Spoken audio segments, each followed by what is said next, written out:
isa pang pruweba na aswang talaga yan sila. Mahilig sila sa dugo. Eh, pero kumakain din naman tayong dinuguan, di ba?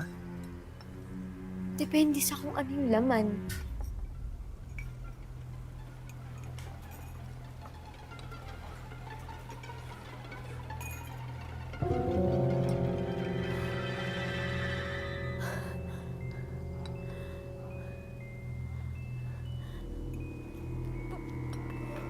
Paano kung totoo matay ito?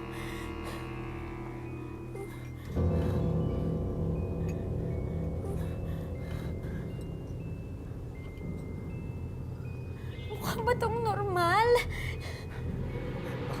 Baka lamang loob to ng tao, ah.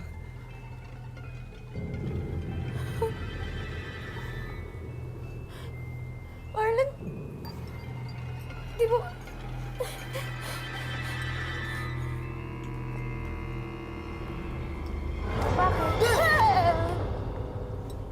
Hindi, nagulat lang kami kasi ang daming meat. Puro meat pa rin yung ulam dito. Pero, di ba okay sa'yo yung meat, Crystal?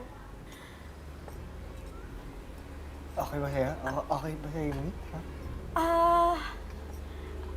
Ano kasi, mas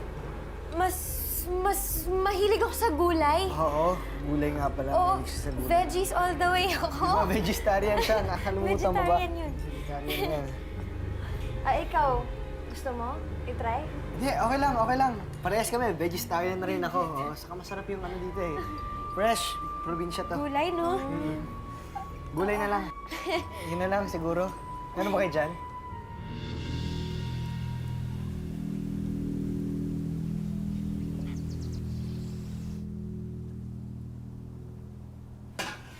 Palitan mo na yan. Oh, bakit tanggal mo naman? Yan. Ito na yung bago. Para malinis. Uy, salamat.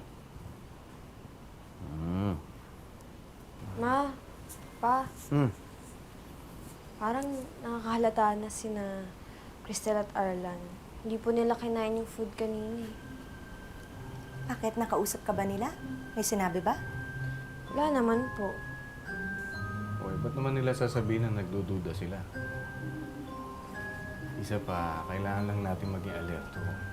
Mga bata lang naman yan eh. Teritoryo pa natin to. Wala silang kalaban-laban sa atin.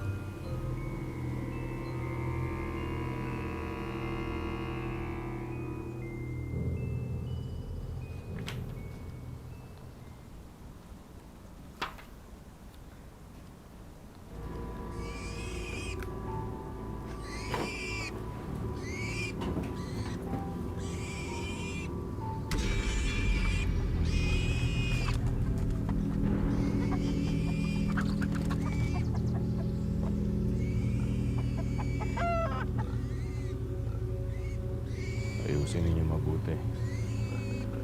Kailangan bagong maghating gabi, maayos na.